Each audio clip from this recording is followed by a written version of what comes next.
Allah itu tahu khianatnya mata.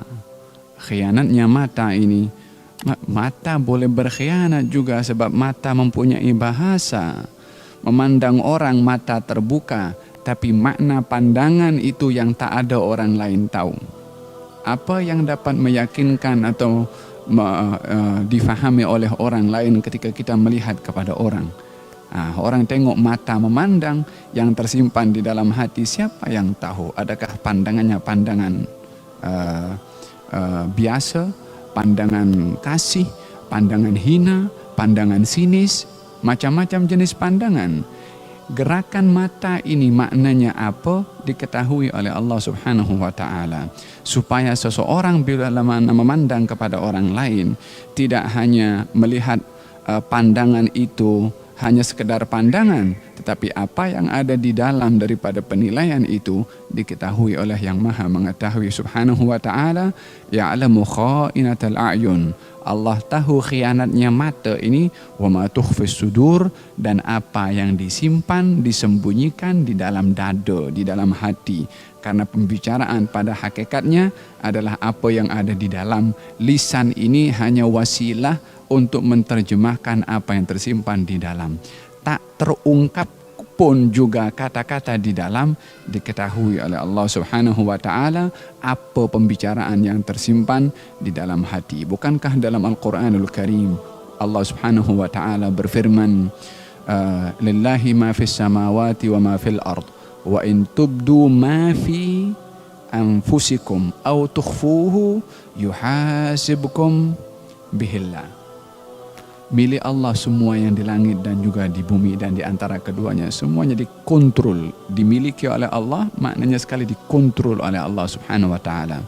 Kemudian wa in tubdu, kalau kamu zahirkan yang ada di dalam dada kamu daripada kata-kata, daripada kehendak, daripada keinginan, au tukhfuhu, atau kamu simpan, yakni kamu luahkan melalui lisan, atau kamu simpan, yuhasibkum bihillah, akan dihisab oleh Allah Subhanahu wa taala. Penghisapan maknanya kiraan, dikira, diperhitungkan oleh Allah Subhanahu wa taala. Maka ayat ini ketika turun kepada Nabi merisaukan kepada ramai para sahabat. Karena apa? Yang ada di dalam daripada sejuta kata-kata yang tak terungkap, terkadang itu tercetus di dalam tanpa kontrol kita. Terus terluah kata-kata yang mungkin baik, yang mungkin tak baik. Kalau yang baik akan dikira sebagai satu amal baik, itu keuntungan bagi kita. Tapi kalau yang perkara yang tak baik, dan itu adalah kerap yang muncul karena ini ruang yang menjadi santapan utama kepada syaitan untuk mewaswas. Kerapnya adalah kata-kata yang tidak baik. Maka itu yang merisaukan kepada as-sahabah, sehingga report kepada Rasulullah bagaimana perbuatan di dalam tak terungkap melalui lisan pun juga akan dikira oleh Allah. Barulah Nabi menegur kepada mereka, jangan kamu bersikap seperti bangsa Yahudi. Ketika mendapat arahan dari Allah, mereka mengatakan, kami dengar tapi kami tak mau patuh. Tapi kalau kamu dapat arahan dari Allah, ucapkanlah kami dengar dan kami patuh. Mampu tak mampu, itu bukan hak kamu nak atur Allah Subhanahu wa taala, seakan-akan mempersoal Allah, kenapa engkau bagi arahan kepada kami yang kami tak mampu, macam Allah tak tahu bagi arahan kepada kita, sementara Allah adalah pencipta kepada kita dan pencipta kepada otak dan cara berfikirnya kita. Diuji sejauh mana kita itu mempunyai sikap ridha dan menjadi hamba yang setia kepada Allah. Apa saja yang datang daripada Allah, sami'na wa ata'na, kami dengar dan kami pun taat dan patuh. Barulah mereka menerima nasihat Rasulullah dan akhirnya mengatakan sami'na wa ata'na. Turunlah firman Allah, la yukallifullahu nafsan illa wus'aha. Allah tidak membebankan kepada kamu akan tugasan di luar kemampuannya. Falhasil, lisan ini adalah merupakan wasilah kepada apa yang ada di dalam. Makanya dalam kata Imam Abdullah bin Alwi al-Haddad mengatakan, al-lisan jirmuhu saghir wa jurmuhu kabir. Ini lisan, dia punya size kecil, tapi dia punya bahaya kabir, besar bahayanya disebabkan ianya adalah merupakan ungkapan daripada apa yang berada di dalam. Sehingga dalam satu riwayat, dalam satu perkataan Sayyidina Abu Bakar As-Siddiq radhiyallahu anhu mengatakan, laitani kuntu akhrasan illa an dzikrillah. Kata Sayyidina Abu Bakar, andai saya ini bisu kecuali untuk zikir saja.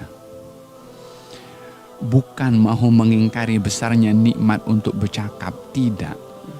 Falsafah Sayyidina Abu Bakar yang terdidik oleh Rasulullah bukan mahu menunjuk, bukan mengharapkan untuk yakni akan difahami percakapan itu secara zahirnya dia nak bisu, tidak. Tapi nak menunjukkan bahayanya ini mulut kalau bercakap tanpa dikira apa lafaz yang akan terkeluar daripada mulut, sehingga beliau mengatakan andai aku bisu kecuali daripada berzikir kepada Allah Subhanahu wa taala. Walihada ketika Nabi Zakaria alaihissalam mendapat berita dari Allah Subhanahu wa taala kalau dia akan mendapatkan zuriat. Nabi Zakaria minta tanda kepada Allah, ya Allah, tunjukkan kepada aku tanda-tanda kalau aku dah dekat nak dapat zuriat. Yani kalau istrinya sudah mulai hamil, bagi tanda kepada aku. Setelah sekian lama berkahwin tak mempunyai zuriat, istrinya pun dikhabarkan dalam Al-Quran mandul, yakni tak boleh melahirkan. Tapi ketika mendapat berita daripada Allah kalau istrinya akan hamil dan melahirkan, Nabi Zakaria minta tanda, bagi kepada aku tanda. Apa kata Allah tandanya? Tandanya adalah alla tukalliman nasa thalatha layal. Kamu tak akan mampu bercakap.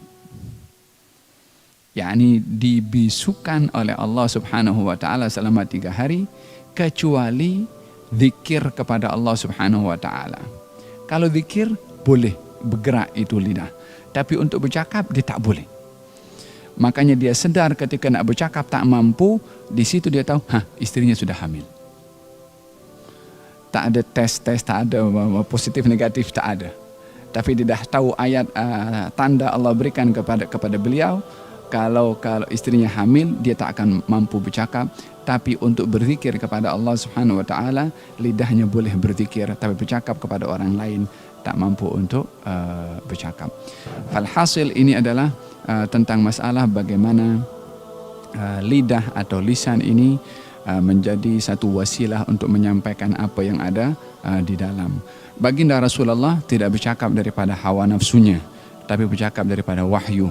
yakni karena hawa nafsu adalah letaknya di dalam dan di dalam menunjukkan apa yang tersimpan di dalam hawa nafsu adalah melalui lisan dan juga melalui pandangan, melalui juga telinga. Baginda Rasulullah dijaga hatinya oleh Allah Subhanahu wa taala sehingga tidak keluar daripada lisannya kecuali kebenaran.